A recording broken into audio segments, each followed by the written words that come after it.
Mari kita berdoa. 我们一起来祷告。 Bapa kami datang di hadapan-Mu untuk mendengarkan firman-Mu. 主啊，我们来到你面前，要听从你的话语。 Roh Kudus, arahkanlah hati dan pikiran kami untuk dapat menerima kebenaran-Mu. 圣灵带领我们的心思意念，使我们可以接受你的真理。 Di dalam nama Tuhan Yesus kami berdoa. 奉主耶稣基督的名祷告， Amin. 阿门。 Selamat malam Bapak Ibu Saudara yang dikasihi dalam Tuhan. 弟兄姐妹们平安。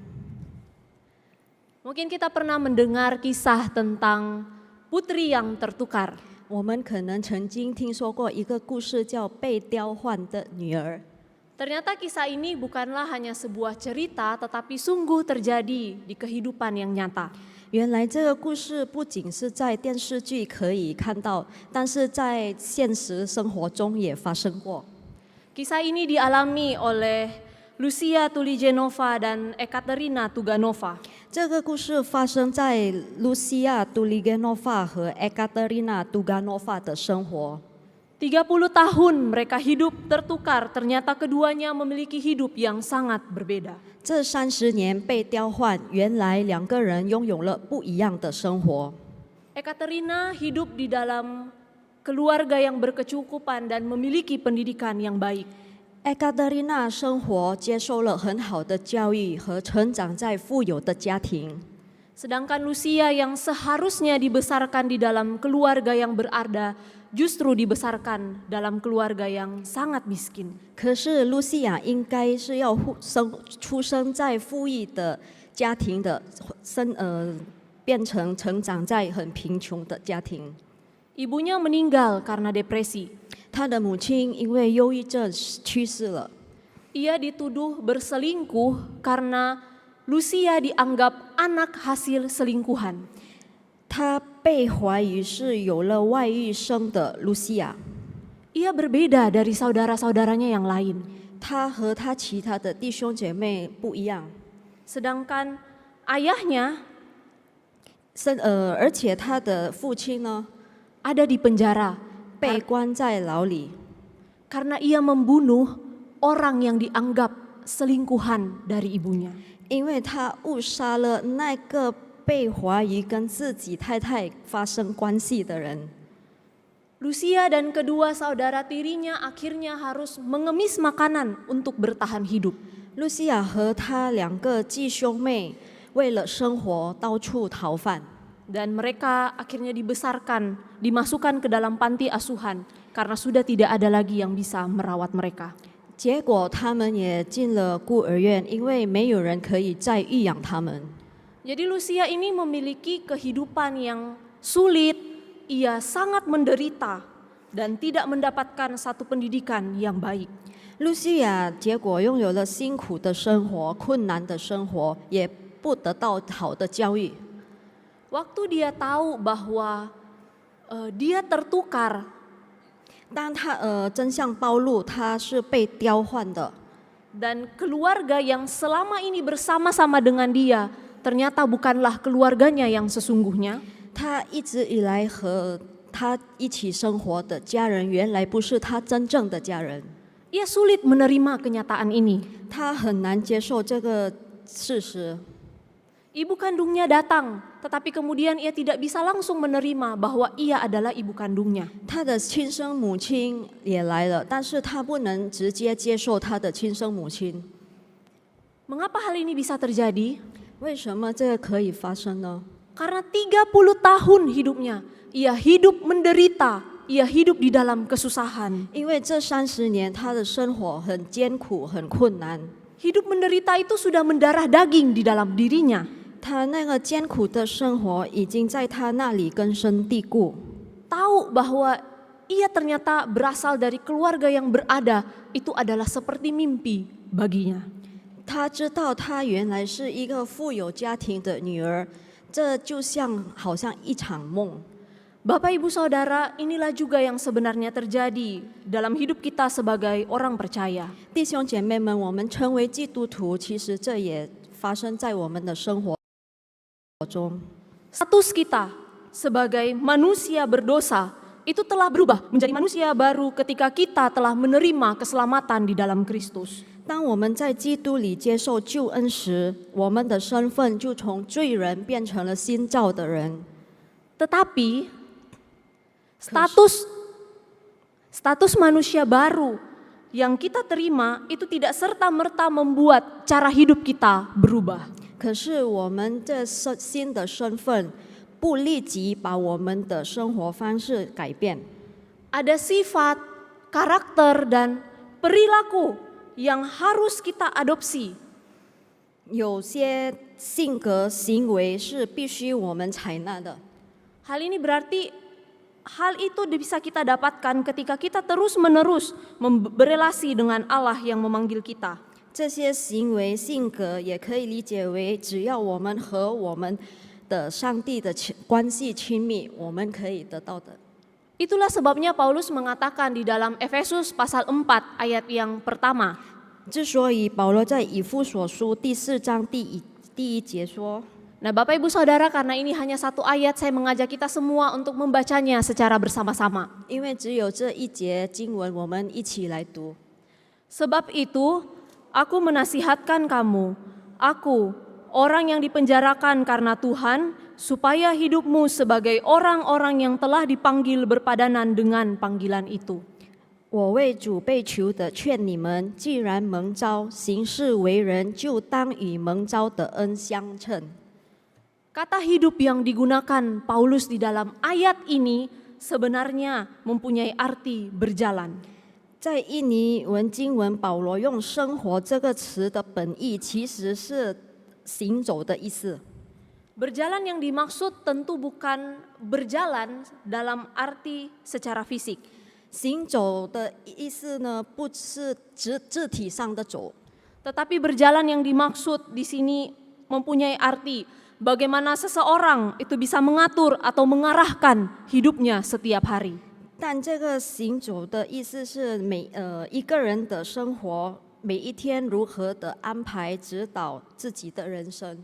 Jika sebelumnya kita terbiasa untuk hidup di dalam dosa, berjalan di dalam hawa nafsu dan kehendak daging, 如果之前我们习惯的走在罪恶里，活在肉体情欲中， maka setelah kita menerima keselamatan, kita dipersatukan dengan Kristus di dalam kebangkitannya. 所以接受救恩后，我们在基督复活的形状上与他联合。 Maka sekarang kita harusnya berjalan di dalam hidup yang baru, 所以现在我们应该要走在新生命， yaitu hidup yang dipimpin oleh Roh Kudus. 就是圣灵带领的生命。 Status dan identitas kita itu berubah dari manusia berdosa menjadi manusia baru. 我们的身份从罪人变成了新造的人。 Bapak Ibu Saudara, panggilan untuk menghidupi panggilan ini merupakan panggilan Allah. 神呼召我们活出这个使命。 Alkitab Bahasa Indonesia masa kini menerjemahkannya dengan demikian. 现代印尼语就这么的翻译。 Itu sebabnya saya, seorang tahanan yang ditahan karena melayani Tuhan, minta dengan sangat kepadamu, hiduplah sesuai dengan kedudukanmu sebagai orang yang sudah dipanggil oleh Allah. 之所以我是个囚犯，因侍奉主被囚，恳求你们行事正如我们蒙的召。 Jadi panggilan ini tuh bukan panggilan yang berasal dari Paulus. 这呼召不是保罗的意念， Bukan panggilan dari seorang manusia. 也不是人给保罗的， Tetapi ini adalah panggilan yang diberi langsung dari otoritas tertinggi, yaitu Allah sendiri. 而是从那最高权威，就是上帝自己赐给保罗的。 Ini bukan panggilan yang sembarangan Bapak Ibu Saudara. 这不是一个很随便的呼召， Tetapi ini adalah sebuah panggilan istimewa. 这是一个很特别的呼召， Undangan untuk dapat berbagian di dalam pekerjaan Allah. 邀请我们可以参与神的工作。 Inilah yang kemudian dikatakan oleh Paulus di dalam Efesus pasal 2 ayat yang ke-10. 这就是保罗在以弗所书第2章第10节说的。 Kita tidak diselamatkan oleh perbuatan baik, tetapi kita diselamatkan untuk melakukan pekerjaan baik yang telah dipersiapkan Allah, dan untuk inilah kita dipanggil. 我们得救不是因为我们的好行为，但我们得救为要叫我们行善，就是神所预备叫我们行的。 Kita dipanggil untuk dapat berbagian di dalam pekerjaan Allah. 蒙召就是参与在神的工作。 Nah, dengan kedudukan kita yang baru sebagai manusia baru yang telah dipersatukan dalam satu tubuh dengan Kristus, 以我们在基督里成为一体的身份， kita adalah representasi Kristus. 我们就是基督的代表。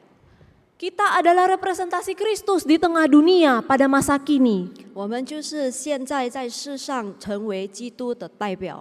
Nah, hidup berpadanan yang dimaksudkan Paulus di Efesus 4 ayat 1 tadi, 行事为人与呼召相称，在这经节的意思是， itu adalah hidup dengan cara yang layak, hidup dengan cara yang sesuai.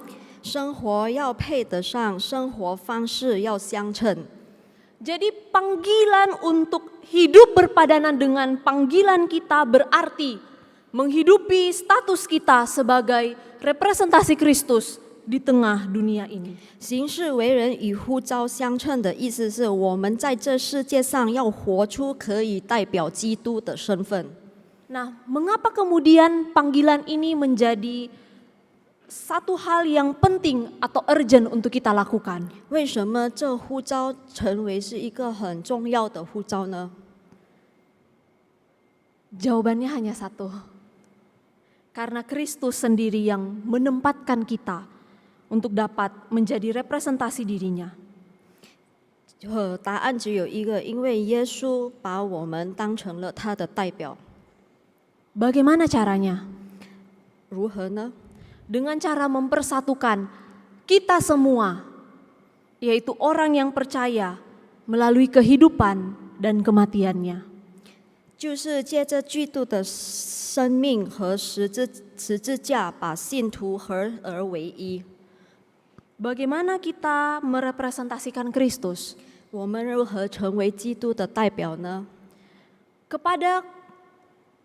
Bagi orang-orang yang sudah percaya, kepada sesama orang percaya, cara kita merepresentasikan Kristus adalah dengan menghadirkan kesatuan, bukan perpecahan. 作为基督徒，代表基督就是要同心，不是分裂。 Nah, jika Bapak Ibu Saudara melanjutkan pembacaan di dalam Efesus pasal yang keempat itu, 如果弟兄姐妹继续在以弗所书第4章读下去， di ayat yang ketiga sampai yang keenam Paulus mengatakan, 在第3节到第6节， dan berusahalah memelihara kesatuan roh oleh ikatan damai sejahtera, satu tubuh dan satu roh, sebagaimana kamu telah dipanggil kepada satu pengharapan yang terkandung dalam panggilanmu. Satu Tuhan, satu iman, satu baptisan, satu Allah dan Bapa dari semua, Allah yang di atas semua dan oleh semua dan di dalam semua. 用和平彼此联络，竭力保守圣灵所赐合而为一的心。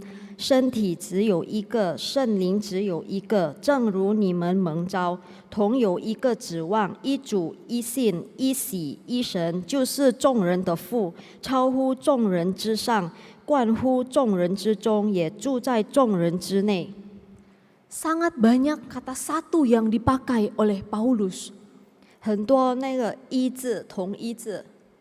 Paulus sangat menekankan kesatuan ini karena menciptakan satu kesatuan dalam komunitas orang percaya juga adalah bagian dari pekerjaan Allah. 保罗非常的强调同心合一，因为制造信徒中的合一，也就是神工作的部分。 Kesatuan itu tidak serta-merta ada ketika ada sebuah komunitas. 那个同一不只有团契中有的， Menciptakan kesatuan itu bukanlah hal yang instan. 制造那个同一核心不是一个很简单的， Tetapi kesatuan itu perlu diupayakan, 但那个核心呢是要努力的， perlu dikerjakan bersama-sama 必须我们一起共同努力的， oleh orang-orang percaya. 就我们基督徒。 Bagaimana dengan orang yang belum mengenal Tuhan? 那还未信主的人如何呢？ Kepada dunia atau orang yang belum percaya, kita merepresentasikan Kristus dengan menghadirkan keselamatan. 对于世界或者未信主的人，代表基督就是把救恩呈现出来， Karena Kristus menghadirkan keselamatan bagi kita semua. 因为救恩是基督赐给我们所有人的。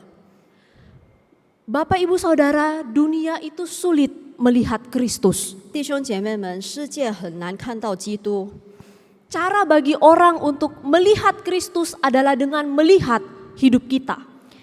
可以让人们看到基督，就是让人们看到我们的生活。 Coba Bapak Ibu Saudara pikir kembali, kapan pertama kali Bapak Ibu Saudara memutuskan untuk percaya kepada Kristus? 弟兄姐妹们，我们一起回想，什么时候我们第一次相信主耶稣？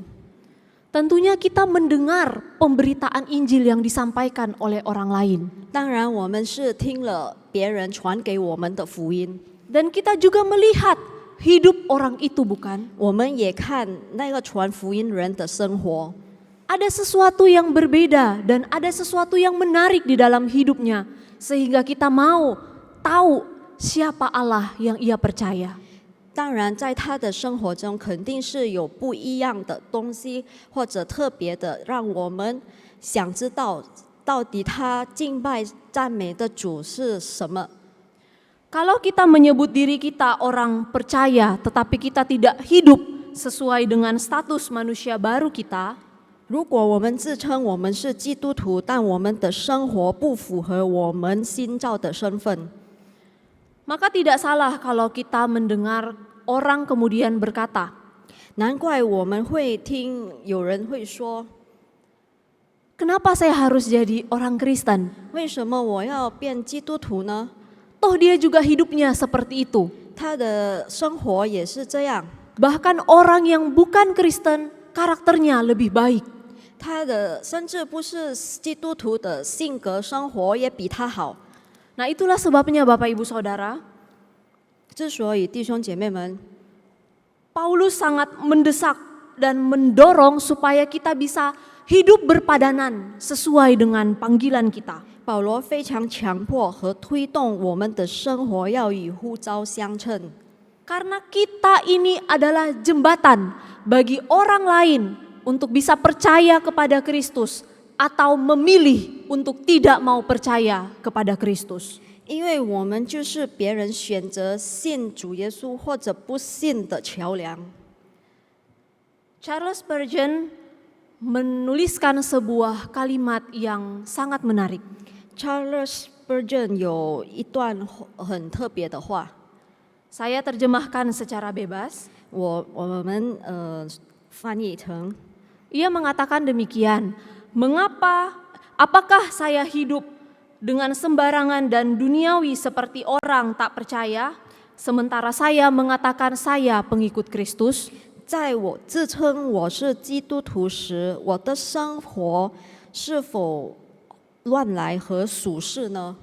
Jika demikian, saya sedang mengolok-ngolok kekristenan dan mengarahkan orang untuk berkata jahat terhadap nama kudus yang dipanggilkan kepada saya. 如果是这样，我就是在污蔑基督教，也使人说出那位蒙召我圣洁的神的坏话。 Bapak Ibu Saudara, panggilan untuk hidup berpadanan sesuai dengan panggilan kita bukanlah sebuah pilihan. 弟兄姐妹们，行事为人与呼召相称，不是一个选择。 Hidup berpadanan dengan panggilan kita itu adalah sebuah keharusan. 行事为人与呼召相称，是我们基督徒必须做的。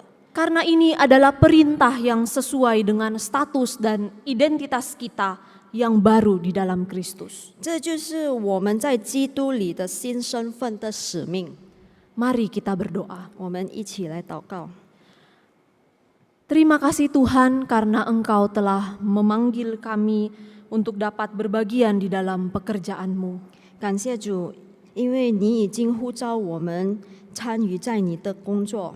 Terima kasih karena Engkau telah mempersatukan kami menjadi satu tubuh di dalam Kristus. 感谢你也我们成为基督的一体。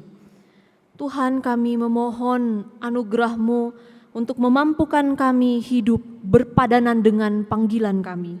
主啊，求你的恩典，使我们的行事为人与呼召相称。